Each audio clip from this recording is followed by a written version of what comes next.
Good afternoon, everyone. My name is Dr. Rohit, Assistant Professor, AMT College of Law, Greater Noida. Today, I'm going to be discuss the topic Indian foreign policy and its basic determinants. First of all, we need to understand what is foreign policy. विदेश नीति क्या होती है? सबसे पहले हमें इस बात को जानना है कि विदेश नीति क्या होती है.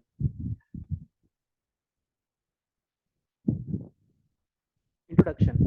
India is one of the most ancient civilization in the world and from ancient time. जैसा कि पहली लाइन में हमने लिखा है कि जो इंडिया भारत है वो हमारी सबसे पुरानी सभ्यताओं में से एक है और प्राचीन समय से ही हम अपनी सभ्यता को बचाते हुए चले आ रहे हैं. और जब भी हम अंतर्राष्ट्रीय संबंधों का निर्धारण जब भी हम करते हैं तो बेसिकली हम फोकस करते हैं विदेश नीति पर, क्योंकि इंटरनेशनल रिलेशन का जो निर्धारण किया जाता है वो प्रायः विदेश नीति के आधार पर होता है. प्रत्येक देश पहले अपने राष्ट्रीय हितों की समीक्षा करता है या नेशनल इंटरेस्ट को पहले प्राइमरी उसके प्राइमरी ऑब्जेक्टिव आपके नेशनल इंटरेस्ट होते हैं और फिर उन नेशनल इंटरेस्ट को पूरा करने के लिए वो एक तरह की नीति बनाता है और हमेशा दूसरे देशों के साथ संबंध स्थापित करने की कोशिश करता है जिस पर उसकी विदेश नीति आधारित होती है. भारत ने भी पहले अपनी विदेश नीति निर्धारित करते समय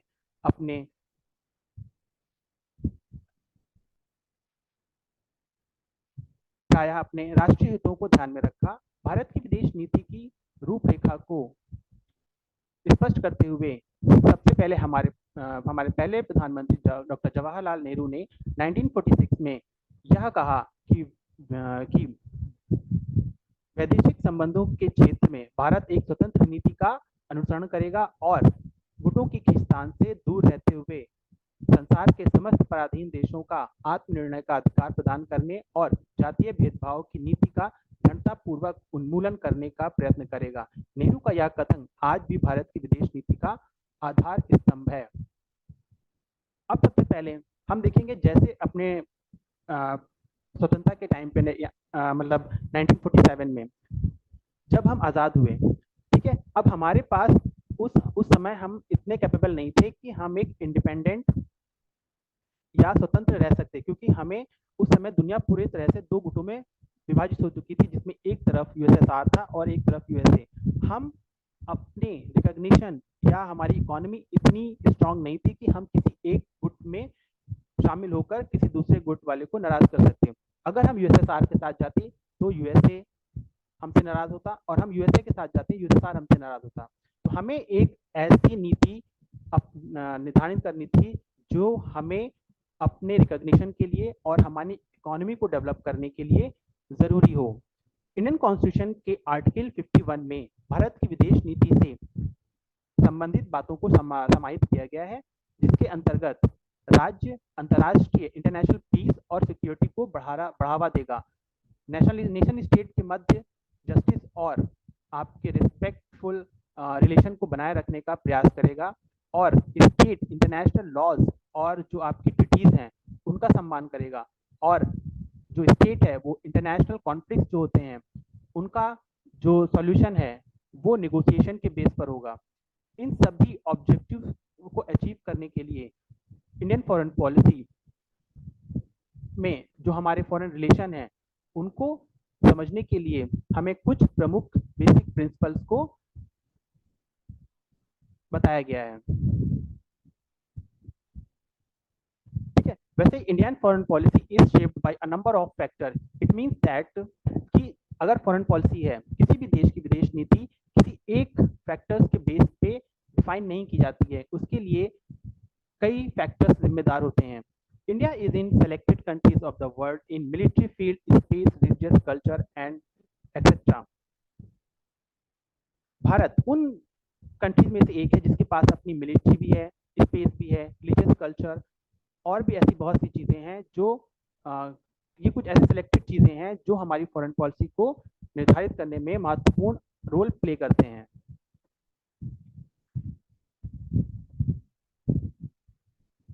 These are the basic definition of foreign policy. According to Hartman, the foreign policy is a systematic statement of deliberately selected national interest. One of the most famous scholars, George Meadowski, define foreign policy. It said that the foreign policy is a system of activities evolved by communities for changing the behavior of other states and for adjusting their own activities to the international environment. In the other word of Padelfold and Lincoln, a state's foreign policy is totally of its dealing with the external environment. Therefore, foreign policy is the overall result of the process by which a state translates its broadly convinced goal and interest into a specific course of action in order to achieve its objective and preserve its interest. One of the famous scholar of international relations, Joseph Franklin. Joseph Franklin said that foreign policy consists of decisions and actions which involves to some appreciable extent relation between one state and others. These are the basic definitions of Indian foreign policy. I hope you must understand uh, the definition of foreign policy.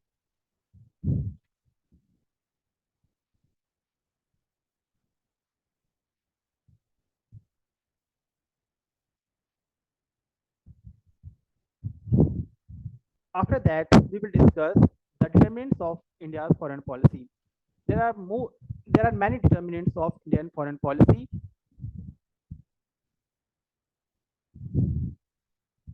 जैसे किसी भी देश की या कोई भी country है उसकी जो फॉरेन पॉलिसी के कुछ बेसिक्स और कुछ फैक्टर्स होते हैं जिनका फॉरेन पॉलिसी मेकिंग में बहुत इंपॉर्टेंट रोल होता है। इन फैक्टर्स में जैसे जो मेजर फैक्टर्स हैं उसमें आपकी जोग्राफिकल फैक्टर, हिस्ट्री और ट्रेडिशन, कल्चर, इकोनॉमिक डेवलपमेंट, आपका मिलिट्री फोर्स और इंटरनेशनल एनवायरनमेंट। ये आपके बेसिक फैक्टर्स हैं जो किसी भी देश की इंडियन फॉरेन पॉलिसी को डिफाइन करते हैं। इंडियन फॉरेन पॉलिसी को समझने से पहले सबसे पहले आपको ये जानना पड़ेगा कि हमारे नेशनल इंटरेस्ट क्या होते हैं, क्योंकि कोई भी फॉरेन पॉलिसी बिना नेशनल इंटरेस्ट के काम नहीं करती है। अगर आम शब्दों में समझें, ठीक है, तो कोई भी देश अगर किसी दूसरे देशों के साथ कोई संबंध स्थापित करता है तो वो हमेशा अपने हितों को पूरा करने के लिए संबंध स्थापित करता है, और इन हितों को पूरा करने के लिए जब कोई देश किसी दूसरे के साथ कोई नीति बनाता है उस नीति को विदेश नीति कहते हैं। ठीक है, तो जब पहला फैक्टर है हमारा geographical factor. Geographical factors are important in determining foreign policy, which is called geopolitics. India occupies a central position in Asia and occupies the largest area in South Asia.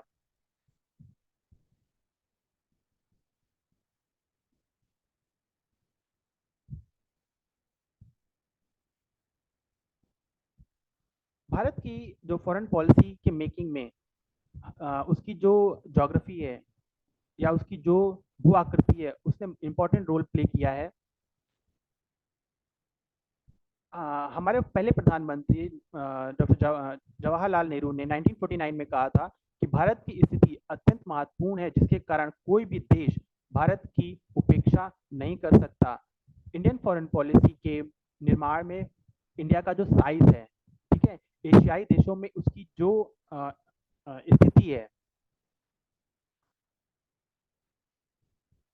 और एशियाई उपमहाद्वीप में उसकी जो भूमिका है और भारतीय भूभाग से जुड़ी जो उसकी सामुद्रिक और जो उसकी पर्वतीय सीमाएं और उसके जो भौगोलिक तत्व हैं, ये उसे अपनी विशिष्ट भौगोलिक स्थितियों के फलस्वरूप भारत की जो विदेश नीति का निर्धारण निम्नलिखित इंटरेस्ट के बेस पे हम कर सकते हैं। जैसे जिन सीमावर्ती एवं अन्य देशों के साथ सुरक्षा का भय हो उनके साथ मित्रता का व्यवहार किया जाए। पश्चिमी एशिया के देशों से तेल प्राप्ति या ऑयल डिप्लोमेसी की दृष्टि से हम फ्रेंडली रिलेशन बना सकते हैं। भारत की जो अरब समर्थक विदेश नीति में इस तत्व को प्रधानता है। ठीक है, अब देखो, अगर फॉर एग्जांपल बात करें, जैसे हमारे जो रिलेशन थे वो इजराइल के साथ 1991 के बाद डेवलप हुए। उससे पहले हमने इजराइल के साथ रिलेशन इसलिए नहीं डेवलप किए क्योंकि हम अरब देशों को नाराज नहीं करना चाहते थे। हमारी जो ऑयल डिप्लोमेसी है, हमें अपने डेवलपमेंट के लिए सबसे पहले ऑयल चाहिए। ऑयल हमारा आएगा वेस्ट एशियन कंट्रीज से, और उस टाइम तक 1991 तक वेस्ट एशियन कंट्रीज ने इसराइल को रिकॉग्निशन दी ही नहीं थी।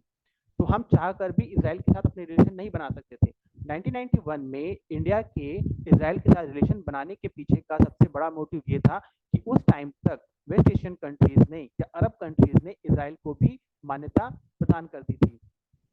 ठीक है, अब देखो इंडिया की जो लोकेशन है वो दक्षिण एशिया में है।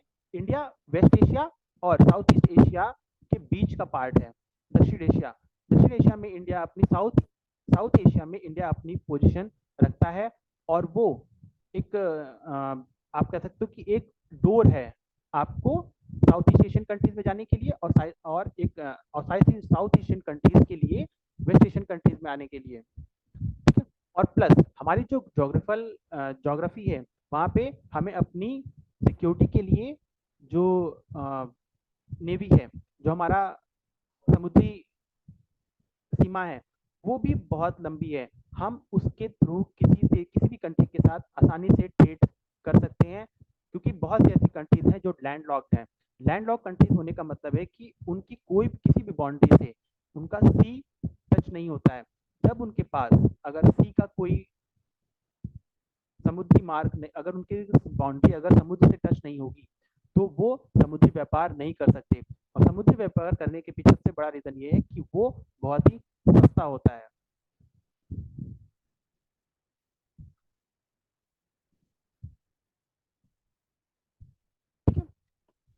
The second factor is that economic factor. Economic factor include endowment of a country with natural resources such as metal, mineral, fossil fuels, fertile land, water, human resources, and use of all these endowment to achieve and maintain a high rate of economic growth for India.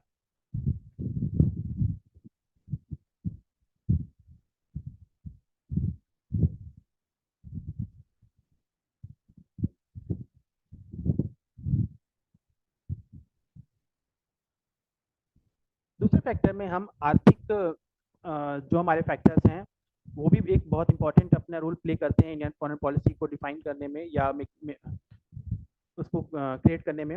Independence के बाद Indian foreign policy के ये जो basic factors हैं, ठीक है, उनका हम जो एक्सप्लेनेशन है वो हम नीचे लिखे हुए कुछ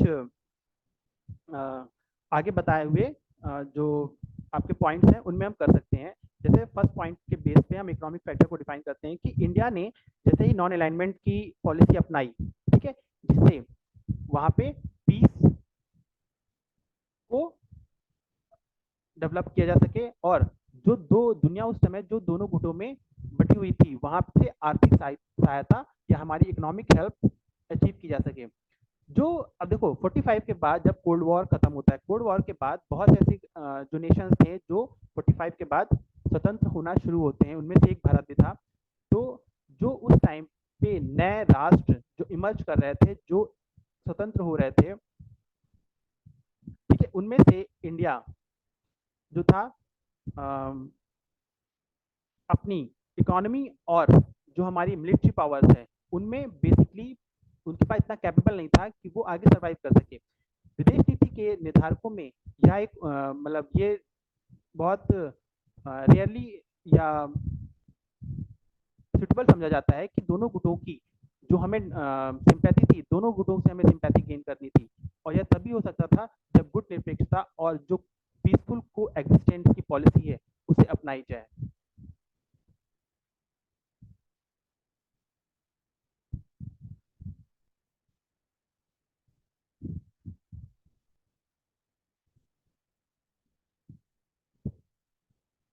Third factor is that historical or cultural factor.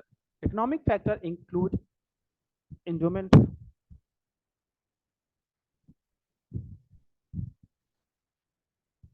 Economic factors के जैसे ही हमारे जो हिस्ट्री और जो ट्रेडिशन है या जो कल्चर है, वो भी एक बहुत इंपॉर्टेंट रोल प्ले करता है इंडियन फॉरेन पॉलिसी में। जैसे कि किसी भी देश की तरह इंडिया की जो ऐतिहासिक विकास का विदेश नीति के निर्धारकों में योगदान बहुत ही ज़रूरी है।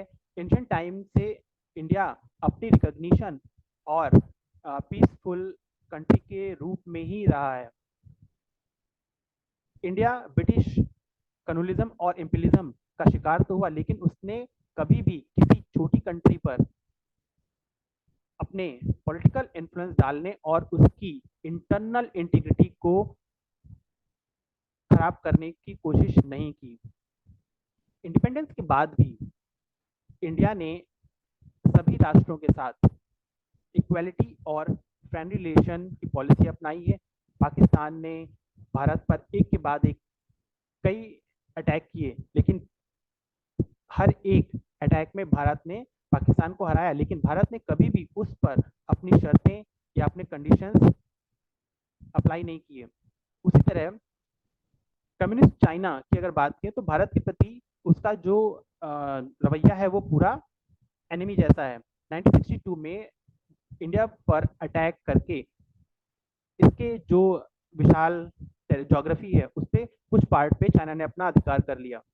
इसके बावजूद भारत चीन के साथ संबंध सुधारने के लिए प्रयत्नशील है। वैसे ही जब देखो इंडिया पाकिस्तान और इंडिया चाइना की अगर रिलेशन की बात की जाए तो इंडिया पाकिस्तान का जो जम्मू कश्मीर का मैटर है वो अगर यूएन में ना गया होता तो आज वो शायद अभी तक सॉल्व हो गया होता। ठीक है, अब इंडिया और चाइना के बीच में अक्साई चीन का मैटर है। ठीक है, क्योंकि हमारी जो टेरिटरी है जो चाइना ने कैप्चर कर लिया, अब उसको वो अक्साई चीन अपना मानता है। वहीं पे जो जम्मू कश्मीर के पास जो पाक ऑक्युपाइड कश्मीर है वो रीजन जब यूएन में मैटर गया तो जहां तक पाकिस्तानी फोर्स इंडिया में एंटर कर चुकी थी वो फोर्स वहीं पर रुक गई। अब उसके बाद जितना रीजन पाकिस्तान ने कैप्चर कर लिया था वो अब कहलाता है पीओके, पाकिस्तान ऑक्युपाइड कश्मीर। ठीक है, लेकिन हमारा जो ऐसी हिस्ट्री है कि हम हमेशा पीसफुल या पीस से प्रमोट हम पीस को प्रमोट करते हैं। इंडिया देखो अभी आज के टाइम पे इंडिया एक आप कह सकते हो कि एक सुपर पावर बन सकता है। ठीक है, लेकिन हम आज भी हमारे पास आसपास की जो छोटी कंट्रीज है लाइक नेपाल और भूटान, इन पर हम कभी भी अटैक नहीं कर सकते। ऐसा नहीं है कि हम करना नहीं चाहते, हमारी क्योंकि पॉलिसी है, हम अपनी फॉरेन पॉलिसी के बेसिक ऑब्जेक्टिव है कि हम हमेशा पीसफुल और शांति से रहेंगे और किसी भी कंट्री की जो इंटरनल इंटीग्रिटी है उसको डिस्ट्रॉय नहीं करेंगे। The fourth factor is population. India is currently the second most populous and youngest country in the world. So India has become consumption oriented country. देखो जिस कंट्री में जितनी पॉपुलेशन होती है अगर वहाँ पे यंग पॉपुलेशन है तो उसके विकास करने के चांसेस ज़्यादा होते हैं। लेकिन इसके पीछे एक रीज़न ये भी है कि उस कंट्री के पास उतने रिसोर्सेज भी होने चाहिए। अमेरिका देखो अगर हम यूएसए की बात करें तो यूएसए का जो बाउंड्री है वो बड़ी है, प्लस उसके पास फुल ऑफ नेचुरल रिसोर्सेज है। उसके पास इतने रिसोर्सेज हैं कि वहाँ की पॉपुलेशन है वो आसानी से अपना वहाँ पे अपना जीवन बिता सकती है। अगर अमेरिका चाहे तो किसी भी कंट्री पे सैंक्शन लगा सकता है क्योंकि अमेरिका खुद कैपेबल है, वहाँ उसको किसी कंट्री पे डिपेंड होने की जरूरत नहीं है। अमेरिका के पास अपनी लैंड भी है और उसकी जो लैंड है वो फुल नेचुरल रिसोर्सेज से भरी हुई है, उसमें सारी तरह से रिसोर्सेज मिलते हैं और उस रिसोर्स को वो अपनी पॉपुलेशन को मेंटेन करने में लगा रहा है। अगर किसी कंट्री के पास उसकी जो यंग पॉपुलेशन है, ठीक है, यंग पॉपुलेशन होने का मतलब ये है कि वहाँ पे जो प्रोडक्शन है वो ज़्यादा हो सकता है।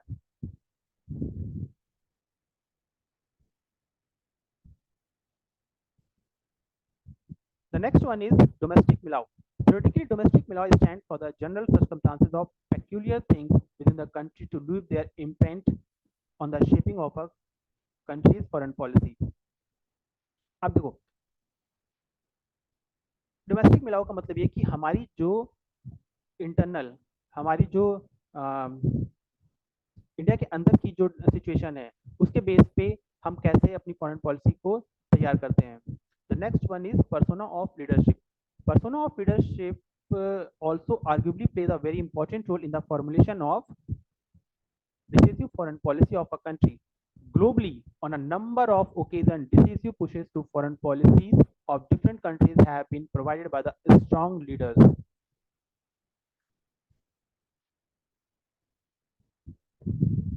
फॉरेन पॉलिसी के मेकिंग में और उसके निर्धारण करके तत्वों में आपका जो लीडरशिप, जो नेतृत्व की क्षमता है, वो भी बहुत इंपॉर्टेंट रोल प्ले करती है।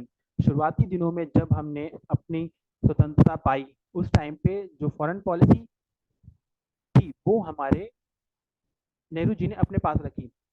जब भारत स्वतंत्र होता है तो नेहरू जी के पास एक तो उन्होंने अपने पास विदेश मंत्रालय रखा और प्लस वो भारत के प्रधानमंत्री बने। जवाहरलाल नेहरू के प्रयासों का ये परिणाम था कि उन्होंने सबसे पहले गुट निरपेक्षता नीति अपनाई और पंचशील सिद्धांतों पर फोकस किया। गुट निरपेक्षता की नीति देखो 1945 के बाद जब दुनिया पूरी तरह से दो गुटों में बच चुकी थी, इंडिया को ऐसी पॉलिसी इंप्लीमेंट करनी थी जिससे वो किसी भी गुट में शामिल ना हो। अगर इंडिया किसी एक गुट में शामिल हो जाता तो वो दूसरी कंट्री से जो उसके रिलेशन थे वो खुद ब खुद खराब हो जाते, क्योंकि उस समय यूएसए की आइडियोलॉजी कैपिटलिस्ट थी और यूएसएसआर की जो आइडियोलॉजी थी वो कम्युनिस्ट थी। कम्युनिस्ट और कैपिटलिस्ट आइडियोलॉजी का इम्पैक्ट तो इंडिया पे पड़ रहा था, लेकिन इनडायरेक्टली अगर कहें तो इंडिया चाइना की तरफ इंडिया रशिया की तरफ यूएसएसआर की तरफ थोड़ा तो टिल्ट था, क्योंकि हमारे रशिया के साथ यूएसएसआर के साथ रिलेशन अच्छे थे। ठीक है, अब कोल्ड वॉर की अगर बात करें, कोल्ड वॉर के टाइम पे ही जो नॉन अलाइनमेंट का जो कॉन्सेप्ट आता है, और ये नॉन अलाइनमेंट का कॉन्सेप्ट सिर्फ और सिर्फ हमारे प्रधानमंत्री जवाहरलाल नेहरू की ही देन है, उनका ही ये आइडिया था। 1955 में सबसे पहले बार्डूम कॉन्फ्रेंस होती है, ठीक है, उसके बाद फिर नैम की जो फर्स्ट मीटिंग होती है वो 1961 में होती है। 61 में जब 1961 में मीटिंग में अफ्रो एशियाई के लगभग 25 या 40 कंट्रीज इस कॉन्फ्रेंस में पार्टिसिपेट करते हैं, और आज नैम में ऑलमोस्ट 120 मेंबर्स आज नैम के सदस्य बने हुए हैं। तो कहने का मतलब ये है कि जो भी फॉरेन पॉलिसी है उसको डिफाइन करने में उस टाइम के जो पर्सनालिटी होती है, जो लीडरशिप होता है, वो भी कहीं ना कहीं एक इम्पोर्टेंट रोल प्ले करती है। नैम की और एक बात नैम में समझी जाए कि जो नॉन अलाइनमेंट मूवमेंट है वो कोल्ड वॉर के टाइम पे शुरू हुआ, लेकिन कोल्ड वॉर को आप ये कह सकते हैं कि कोल्ड वॉर को सिर्फ एक आइडियोलॉजिकल वॉर था। अगर ये वॉर, इसका मतलब ये नहीं है, ये एक ऐसा वॉर था जिसमें बिल्कुल भी खून खराबा नहीं हुआ, लेकिन ये सिर्फ और सिर्फ आपका एक मिथ है।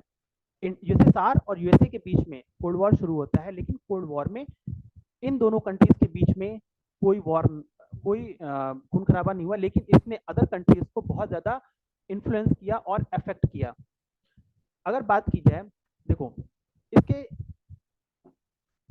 कोल्ड वॉर के टाइम पे यूएसएसआर और यूएसए के बीच में जो आपके बीच का कोल्ड वॉर चल रहा था, जो डिफरेंसेस चल रहे थे, जो डिस्प्यूटेड चल रहे थे, उनके लिए कई कंट्रीज जिम्मेदार हैं। अब पहली अगर बात की जाए, यूएसए ने श्रीलंका में अपना मिलिट्री बेस एस्टेब्लिश करना चाहा, लेकिन यूएसएसआर को इस बात से खतरा था। ठीक है, उसने इंडिया से कहा किसी भी कैसे भी करके मिलिट्री बेस एस्टेब्लिश नहीं होना चाहिए। इंडिया ने लिट्टे नाम का ऑर्गेनाइजेशन को श्रीलंका भेजा और वहाँ पे सिविल वॉर शुरू होता है। अब जो श्रीलंकन गवर्नमेंट थी उसने सिविल वॉर से बचने के लिए अपने एफर्ट करने शुरू कर दिए। अमेरिका बीच में कह रहा है श्रीलंका से कि मुझे मिलिट्री बेस बनाना है, और इसके लिए उसने बहुत सारा फंड दे रखा था श्रीलंका को, लेकिन श्रीलंका पहले अपने सिविल वॉर से ही जूझ रहा था। उसने यूएसए को परमिशन नहीं दी। अब उस परमिशन के बेस पे, ठीक है, बार बार अमेरिका कह रहा है कि मुझे मिलिट्री बेस बनाना है, लेकिन श्रीलंका मिलिट्री बेस बनाने की परमिशन नहीं दे रहा था। ठीक है, और लास्ट में श्रीलंका यूएसए को मना कर देता है मिलिट्री बेस बनाने के लिए। ठीक है, अब उसके बाद वो इंडिया से कहता है कि आप जो चाह रहे थे मैंने कर दिया, क्योंकि मिलिट्री बेस बनाने से अगर अमेरिका मिलिट्री बेस इंडिया में बन जाता, वो श्रीलंका में बन जाता, तो उससे इंडिया को भी खतरा था, चाइना को भी खतरा था, और यूएसएसआर को भी खतरा था। इसलिए रशिया के यूएसएसआर के कहने पे इंडिया ने श्रीलंका के साथ ये लिट्टे का ग्रुप भेजकर वहाँ पे सिविल वॉर करवाया, और फिर उसके बाद जब अमेरिका वहाँ से चला गया तो श्रीलंका ने फिर इंडिया से बोला कि आपने जो लिट्टे का भेजा है उसको आप वापस ले लो। तो इंडिया ने फिर वहाँ पे अपनी पीस कीपिंग फोर्स भेजकर वहाँ पे पीस इस्टेब्लिश कराई है। अब यूएसएसआर की जो चाहता था वो नहीं हो पाया। अब यूएसएसआर ने श्रीलंका को छोड़कर नेपाल पे फोकस करना शुरू किया, क्योंकि नेपाल भी एक छोटी कंट्री थी। वहाँ पे अगर उसका मिलिट्री बेस बन जाता तो वहाँ से वो इंडिया को भी कंट्रोल कर सकता था, चाइना को भी कंट्रोल कर सकता था और यूएसएसआर को भी कंट्रोल कर सकता था। अब देखो, इंडिया इसके लिए यूएसए ने श्रीलंका की तरह नेपाल को भी बहुत सारा फंड देना शुरू कर दिया,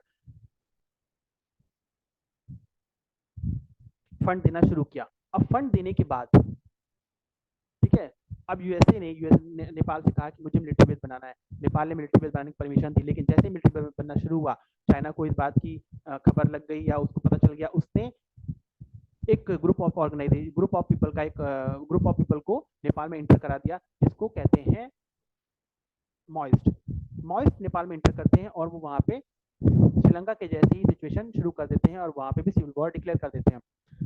नेपाल गवर्नमेंट सिविल वॉर से लड़ने लगती है और वो अमेरिका को मना कर देती है मिलिट्री बेस बनाने के लिए। लेकिन अब नेपाल, श्रीलंका की तरह नेपाल भी चाइना से कहता है कि आपने जो चाह रहे थे कि हम अमेरिका को मना कर दें, यूएसए को मना कर दें मिलिट्री बेस बनाने के लिए, हमने अब उनको मना कर दिया। अब आपने जो ये ऑर्गेनाइजेशन या ग्रुप्स को भेजा है, पीपल ऑफ ग्रुप को भेजा है, इनको आप वापस लो। तो श्रीलंका ने डायरेक्टली मना कर दिया कि ये जो ग्रुप्स हैं, जिन लोगों को ये जो आपके माओइस्ट हैं, इनको इनसे हमारा कोई लेना देना नहीं है, ठीक है।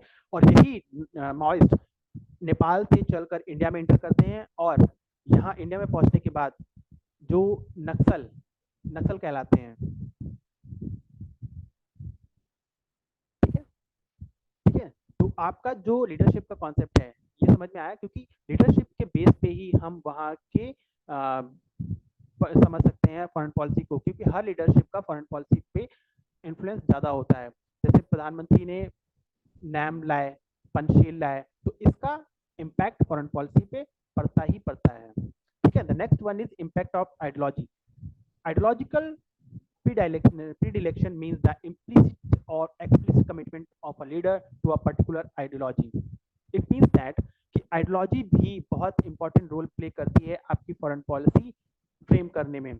इट मीन्स दैट एक आइडियोलॉजी, जैसे हमारी जो इंडिया की आइडियोलॉजी है वो हमेशा एंटी रेशियल और एंटी इंपीरियलिज्म की है, कि हम कभी भी उपनिवेशवाद और साम्यवाद को उपनिवेशवाद और साम्राज्यवाद को बढ़ावा नहीं देंगे, ठीक है।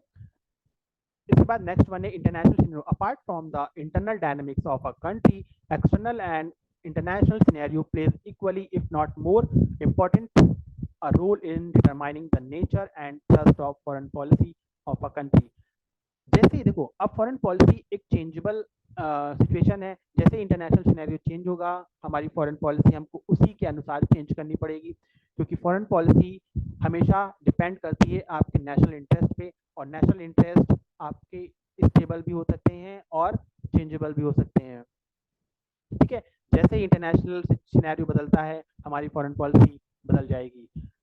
अब जैसे मैंने पहले ही कहा था कि 91 से पहले हमारे इजराइल के साथ रिलेशन नहीं थे। क्यों? क्योंकि इजराइल को उस समय तक अरब देशों ने मान्यता नहीं दी थी, लेकिन 91 के बाद इंडिया के रिलेशन इजराइल के साथ बनना शुरू होते हैं। इसके पीछे का रीज़न यही है कि उस टाइम तक 91 तक बहुत सी अरब कंट्रीज ने इजराइल को मान्यता देना शुरू कर दी थी, और हमने इजराइल को मान्यता इसलिए नहीं दी थी क्योंकि हमें अरब देशों के साथ व्यापार करना था, वहां से हमें ऑयल लेना था, जो कि हमारे विकास के लिए बहुत आवश्यक था, ठीक है। 1991 के बाद जब अरब देश इजराइल को मान्यता देते हैं, उसके बाद इंडिया भी इजराइल के साथ अपने डिप्लोमेटिक रिलेशन एस्टैब्लिश करना शुरू करता है। The last one is constitutional factor. The determinants of a foreign policy of India have been mentioned in Article 51 of the Part 4 of the Indian Constitution. अब देखिए, हमारे भारतीय संविधान, हमारे इंडियन कॉन्स्टिट्यूशन में भी फॉरेन पॉलिसी से रिलेटेड एक आर्टिकल बनाया गया है, जो कि इंडियन कॉन्स्टिट्यूशन के पार्ट 4 में आर्टिकल 51 में है, जो कि इंटरनेशनल पीस के बारे में बात करता है। इसका मतलब ये है कि हमने फॉरेन पॉलिसी को अपने संविधान में भी जगह दी है।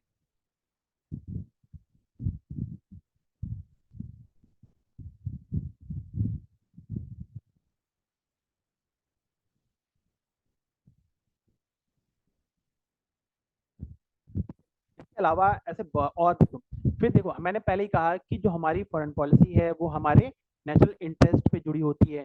अब किसी भी कंट्री की जो फॉरेन पॉलिसी है वो प्राइमरी बेसिकली फोकस करती है आपके नेशनल इंटरेस्ट को ध्यान में रखकर ही बनाई जाती है। ठीक है, नेहरू जी ने कॉन्स्टिट्यूंट असेंबली में भी कहा था कि किसी भी कंट्री की जो फॉरेन पॉलिसी है जो उसका बेस है वो उसकी नेशनल इंटरेस्ट और उसकी सिक्योरिटी होती है। ठीक है, इंडिया अपने नेशनल इंटरेस्ट को पूरा करने के लिए, ठीक है, नेशनल इंटरेस्ट को पूरा करने के लिए उसी उसी के अकॉर्डिंग अपनी फॉरेन पॉलिसी डिफाइन करता है। इंडिया के दो प्रकार के या दो तरह के आप नेशनल इंटरेस्ट होते हैं, जैसे एक आपके स्थायी परमानेंट इंटरेस्ट और एक नॉन परमानेंट इंटरेस्ट। ठीक है, अब इन दोनों इंटरेस्ट के बेस पे ही, अब इन दोनों तरह के इंटरेस्ट को फुलफिल करने के लिए ही, उनको ध्यान में रखकर ही कोई भी कंट्री अपनी फॉरेन पॉलिसी फ्रेम करती है। इसके अलावा जो हमारी फॉरेन पॉलिसी है उसमें हमारे जो राष्ट्रीय आंदोलन है, नेशनल मूवमेंट होते हैं, उनके उनका भी इफेक्ट पड़ता है कि हमने अपने नेशनल जो हमारे आंदोलन है उनसे हमें क्या समझ मिलती है, उन चीज़ों को भी हमने अपने फॉरेन पॉलिसी में इंक्लूड किया है। ठीक है, इसके बाद ये जो कुछ फैक्टर्स थे जिनको हमने अभी पढ़ा कि जिनके बेस पे हम अपनी फॉरेन पॉलिसी डिफाइन करते हैं, यही यही फैक्टर्स कहलाते हैं डिटर्मिनेंट्स, और ये डिटर्मिनेंट्स ही हमारे फॉरेन पॉलिसी को फ्रेम करने में या उसको बनाने में पूरी तरह से मदद करते हैं। मैं आशा आई होप कि आपको ये लेक्चर थोड़ा क्लियर हुआ होगा। Thank you.